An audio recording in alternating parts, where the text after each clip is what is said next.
मंगो दुआ के शाला इंजदा नसीब होवे। मंगो दुआ के शाला इंजदा नसीब होवे। जद आवे मौत मैनू, जद आवे मौत मैनू, सोना करीब होवे। मंगो दुआ के शाला इंजदा नसीब होवे। जिस वेले विच कबर दे सोना कदम टिकावे। जिस वेले विच कबर दे सोना। बिस्मिल्लाहिर्रहमानिर्रहीम। अस्सलाम वालेकुम दोस्तों और बुजुर्गों, नाज़रीन, तुहाडे सामने अगली वीडियो दे नाल हाज़र हां। तुसीं देख रहे हो कि ਇਹ ਜਿਹੜੀਆਂ ਆਈਟਮਾਂ ਤੁਹਾਡੇ ਸਾਹਮਣੇ ਅਸੀਂ ਇਹਨਾਂ ਚੀਜ਼ਾਂ ਦਾ ਪਹਿਲੇ ਸ਼ਰਬਤ ਬਣਾਈਦਾ ਹੁੰਦਾ ਸੀ ਕਿ ਜਿਹੜਾ ਮੁਸੱਫਾ ਬਿਹਤਰੀਨ ਲੀਵਰ ਵਾਸਤੇ ਵੀ ਔਰ ਖੂਨ ਸਾਫ਼ ਕਰਨ ਵਾਸਤੇ ਬਿਹਤਰੀਨ ਚੀਜ਼ ਹੁੰਦਾ ਸੀ। ਲੇਕਿਨ ਇਸ ਦਫਾ ਅਸੀਂ ਸ਼ਰਬਤ ਦੀ ਬਜਾਏ ਅਸੀਂ ਜਿਹੜਾ ਨਾ ਉਹ ਅਰਕ ਬਣਾਉਣ ਲੱਗੇ ਹਾਂ, ਅਰਕੇ ਮੁਸੱਫਾ। ਉਹ ਤੁਹਾਡੇ ਸਾਹਮਣੇ ਜਿਹੜਾ ਫਾਰਮੂਲਾ ਹਾਜ਼ਰ ਹੈ ਔਰ ਇਹਨਾਂ ਚੀਜ਼ਾਂ ਦੀ ਤੁਹਾਨੂੰ ਮੈਂ ਜਿਸ ਤਰ੍ਹਾਂ ਕਿ ਤੁਸੀਂ ਵੀਡੀਓ ਤੋਂ ਪਹਿਲੇ ਦੇਖਿਆ ਹੋਏਗਾ ਕਿ ਤੁਹਾਨੂੰ ਮੈਂ ਵੈਸੇ ਵੀ ਦਿਖਾ ਦਿੱਤਾ ਔਰ ਇਹ ਚੀਜ਼ਾਂ ਤੁਹਾਨੂੰ ਮੈਂ ਵੈਸੇ ਵੀ ਉਹਨਾਂ ਨੂੰ ਦੱਸ ਦੇਣਾ ਕਿ ਕਿਹੜੀਆਂ ਕਿਹੜੀਆਂ ਚੀਜ਼ਾਂ ਨੇ। ਔਰ ਇਹ ਤੁਹਾਡੇ ਸਾਹਮਣੇ ਸਭ ਤੋਂ ਪਹਿਲੇ ਨੰਬਰ 'ਤੇ ਇਹ ਚੀਜ਼ ਹੈ ਮਗਜ਼ ਕਰੰਜਵਾ। तुखम करंजवा भी है तो मगज़ करंजवा जाने इनको तोड़ के तो इन्होंने विच शामिल किया। इस वजह तो अगर ना तोड़िए तो फिर इनका फायदा कोई नहीं है। इस तो अगे चरायता,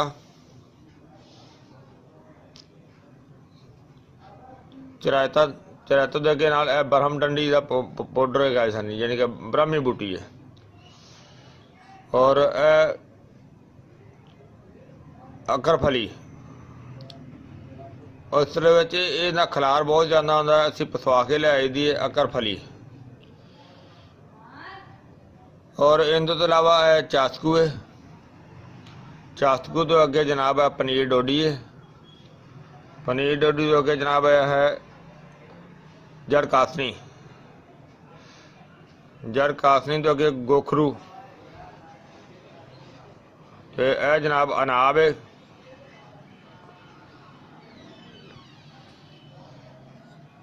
तो अनाब तो अगे जनाब है दमासा बूटी। दमासा तो अगे जनाब है जीरी, काली जीरी। काली जीरी तो अगे जनाब है बादरंज बोया। और यह जनाब है संदल सुरख।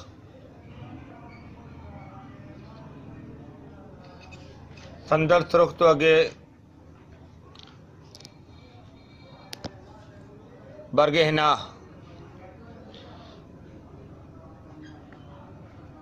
बरगे हिना तो अगे जनाब है अफसंतीन। अगे जनाब नीलोफर।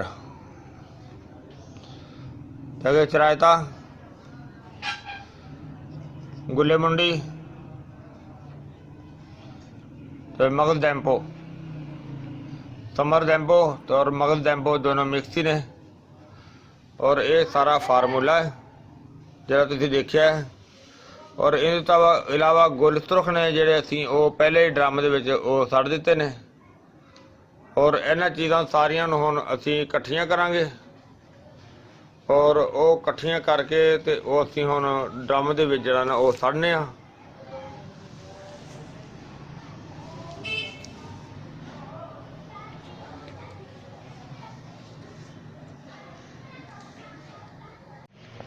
ਔਰ ਆਹ ਦੇਖੋ ਅਸੀਂ ਕੁਝ ਚੀਜ਼ਾਂ ਜਿਹੜੀਆਂ ਨੇ ਉਹ ਪਹਿਲੇ ਵਿੱਚ ਸਮਾਨ ਸੱਟਿਆ ਹੋਇਆ ਉਸ ਦੀ ਉਸ ਵਜ੍ਹਾ ਤੋਂ ਉਹ ਸਿਰਫ ਕੈਮਰੇ ਕੇ ਥੋੜਾ ਥੋੜਾ ਦਿਖਾਇਆ ਸੀ।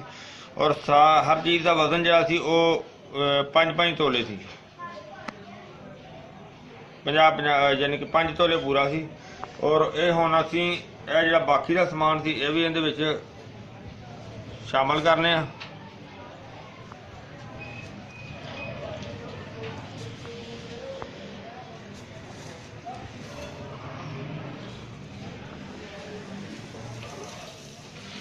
बिस्मिल्लाह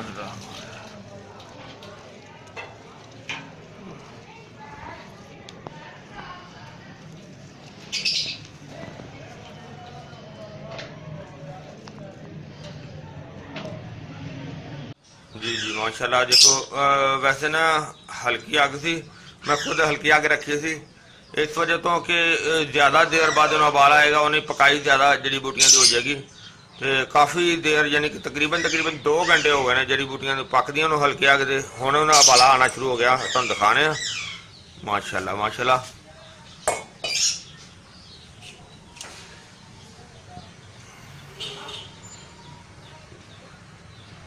देखो उबाला आ रहा बड़ा ज़बरदस्त, और इंशाल्लाह इंशाल्लाह चीज़ भी अच्छी और बहुत ज़बरदस्त बनेगी।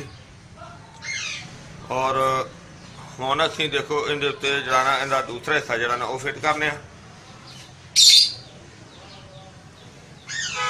क्योंकि दूसरा हिस्सा जिहड़ा ना वो फिट करने वास्ते ना इहनूं जिहड़ा ना स्टैप चेंज करना पेगा ते दूसरे हिस्से की तैयारी करने आ। देखो असी उपर वाला हिस्सा जो उनकी सारी फिटिंग कर दी है, और उनकी फिटिंग जी है ना वो देखो इस तरह मुकम्मल उनके उत्ते गले के नाल उन्होंने अटैच कर दिता है। और हल्का जहा गैप बंदा उनके उत्ते जो ना देखो आटा लगा दिता सारा, देखो ऐसे आटा लगा दिता है। इस वजह तो जो इनका हल्का जहा गैप भी होंगे ना, क्योंकि अगर गैप हो तो फिर वो सही तरीके जरा ना वो अर्क नहीं निकलता, अर्क जरा ना वो ज़ाया होता रहा है। लिहाजा इस तरह ही इधर लगा के उस तो बाद जरा ना वो जो पैप इधर लगे है, इस पैप के हिस्से इधर भाप जी उत्ते इकट्ठी होंगी है, वो अर्क जरा ना वो इधर निकलता है। देखो कतरा कतरा निकल रहा, तो काफ़ी टाइम लगता है। और यह जो हिस्सा है उपर वाला जो हिस्सा है इहदे उत्ते ना इनू लगाया हुआ है, इहदे अंदर जी ना उल्ट चादर लगी हुई है, जिंदी वजह तो भाप जी ना नीचे वाली नीचे रह जाती है। उपर वाला जो हिस्सा है इहदे उत्ते पानी ठंडा रखा जाता है। इस वजह तो कि ठंडे पानी की वजह नाल जड़ा ना वो अर्क जड़ा ना बेहतर निकलता है। और थोड़ी दी देर बाद जड़ा ना पानी गर्म हो जाता है, और पानी फिर इधर चेंज करना पैंदा है ऐसे हिस्से तक, जिस तरह के तकरीबन पानी जड़ा ना वो गर्म होने वाला ही है। पहली दफ़ा जो पानी चेंज कर लगे हुण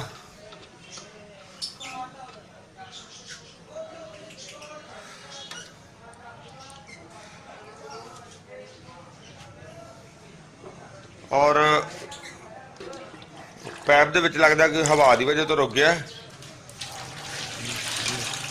बल्कि निकल आया। देखो इस पैप थानी भी पानी निकलता, लेकिन पानी पैप थानी निकलदा देर लग जाती है। इस वजह तो फिर असी जल्दी नाल पानी जरा ना वो डायरैक्ट जरा ना जग नाल भी पानी लादा नाल कर दीदा।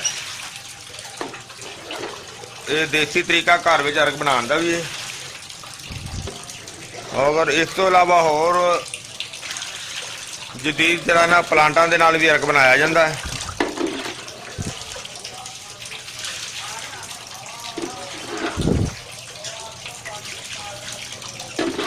और यह जो हिस्सा है इनू खुश्क नहीं होने देना, तो जो खुश्क होएगा इंज समझो कि वो अर्क सड़ता है।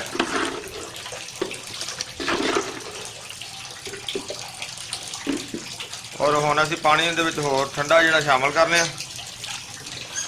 जो ठंडा पानी इहदे उत्ते शामिल करीदा उदों अर्क बहुत बेहतर निकलदा है।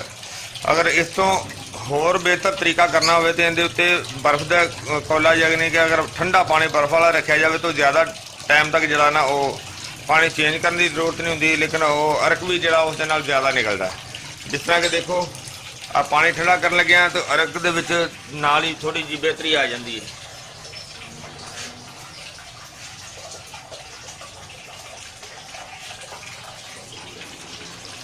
ਇਹ ਸਾਰਾ ਨਿਜ਼ਾਮ ਤੁਹਾਨੂੰ ਦਿਖਾਇਆ। ਹੁਣ ਪਾਣੀ ਦਾ ਕਲੀਅਰ ਕਰਨਾ ਹੈ। ਪਾਣੀ ਤਕਰੀਬਨ ਜਿਹੜਾ ਨਾ ਉਹ ਇੱਥੋਂ ਤੱਕ ਹੋਣਾ ਚਾਹੀਦਾ ਹੈ, ਯਾਨੀ ਕਿ ਇਹ ਜਿਹੜੀ ਉੱਪਰ ਵਾਲਾ ਹਿੱਸਾ ਜਿਹੜਾ ਬਣਿਆ ਹੈ ਇਹਦੇ ਤੋਂ ਕਮ ਕਮ ਜਿਹੜਾ ਨਾ ਉਹ 1.5 ਇੰਚ ਨੀਵਾ ਹੋਣਾ ਚਾਹੀਦਾ। ਹੁਣ ਨੀਚੇ ਵਾਲੀ ਟੂਟੀ ਜਿਹੜੀ ਉਹ ਅਸੀਂ ਇਹਨੂੰ ਬੰਦ ਕਰ ਦਿੰਦੇ ਹਾਂ, ਕਿਉਂਕਿ ਇੱਧਰ ਪਾਣੀ ਜਿਹੜਾ ਨਾ ਉਹ ਬਿਹਤਰ ਹੋ ਗਿਆ, ਹੁਣ ਨੋਰਮਲ ਜਾਂ ਠੰਡਾ ਗਰਮ ਹੈਗਾ। ਔਰ ਇੱਧਰ ਅਸੀਂ ਪਾਣੀ ਦਾ ਜਿਹੜੀ ਪਮਾਇਸ਼ ਉਹ ਪੂਰੀ ਕਰਨੇ ਆ।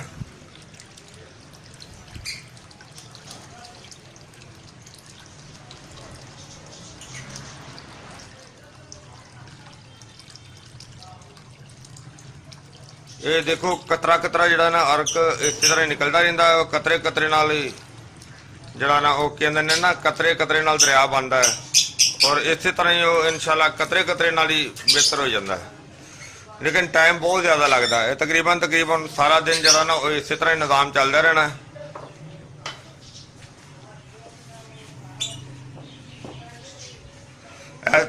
अगर तुसी कोई भी दोस्त बनाना भी चाहे तो इस चीज़ का ख्याल रखना है कि अगर इतों बाद का गैप भी दे जाता है। और एक चीज़ मैं पहले भी तुहानू दस दे जावां, ड्रम के अंदर जो पानी है ना वो ज़्यादा मकदार नाल नहीं पाना। अगर बहुत ज़्यादा होएगा तो फिर उबाला आके जो उबलिया होया सारियां जड़ी बूटियां विच आउणियां वो उबल के तो वो पैप दे विच आ जाणगियां, वो अर्ग जिहड़ा वो खराब हो जाएगा। इस चीज़ का खास ख्याल रखना है कि पानी जिहड़ा ना अद्धा ड्रम या अद्धे ड्रम तो थोड़ा जिहा ज़्यादा, बस इस तो ज़्यादा नहीं होना चाहिए। अगर साडी जड़ी बूटी थोड़ी है तो बेशक पानी इस तो भी घट हो जाए। अगर साडी जड़ी बूटी का यह जो नुकसा साडा ज़्यादा है, इस वजह तो साडा ड्रम जो तकरीबन अद्धे तो थोड़ा जिहा ज़्यादा है। तो और इस चीज़ का भी ख्याल रखना है, अगर अग बहुत ज़्यादा होएगी तो फिर भी उबाला आके, बेशक थोड़ी भी होगी तो जड़ी बूटी या पानी थोड़ा भी होगा फिर भी उबाला आके तो बाहर आ जाएगा। इस चीज़ का ख्याल रखना है कि पानी बहुत ज़्यादा नहीं होना चाहिए। और ये सारा निज़ाम तुसीं देखिया है। और ये हुण कतरे के हिसाब नाल जिहड़ा ना सारा दिन तकरीबन चलता रहना है। हुण सारा वो क्लीयर करके तो फिर तुहानूं अगले स्टैप दे भी दिखावांगे और इहदे फायदे भी जिहड़े ने वो तुहाडे सामने पेश करांगे।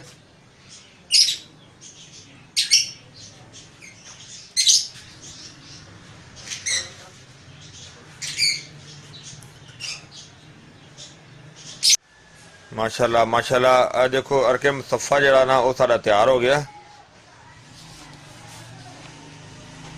मुसफ़ा जरा मरकब तुसी देखिया माशाल्लाह बहुत ज़बरदस्त मरकब थी, बहुत आला सी, बहुत अच्छा सी और सारा बड़े ज़बरदस्त तरीके का निकलिया। यह बच्चों वास्ते भी बेहतर है गया। जरा अरक है इनका जायका जरा ना ये कड़वा भी नहीं, मतलब कि मामूली जा कड़वा है और ये पीना भी आसान है। बाद का तो कुछ इस तरह के हजरात होंगे ने कि जेडे वो शरबत नहीं इस्तेमाल करते या फिर शरबत के मिठास होंगी है कि शुगर वाला मरीज़ जो होंगे ना वो नहीं इस्तेमाल करता। यह शुगर वाले मरीजों वास्ते भी बहुत ज़बरदस्त बहुत आला किस्म की चीज़ है।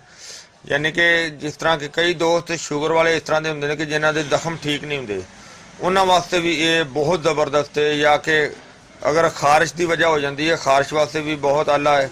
और अगर चेहरे ते दाने वगैरह हो जाते हैं उन्होंने वास्ते भी बहुत वधिया चीज़ है।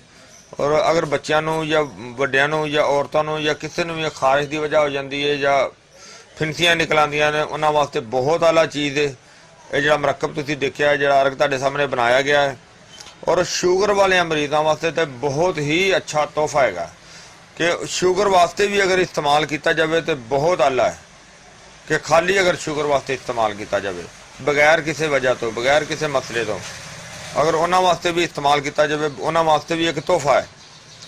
तो अल्लाह ताला अपने हर एक ने अपने हिफ्ज़ ईमान च रखे।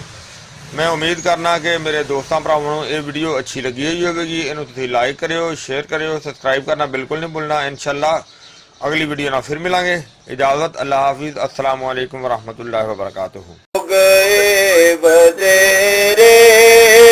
सरकार नू कवांगे गम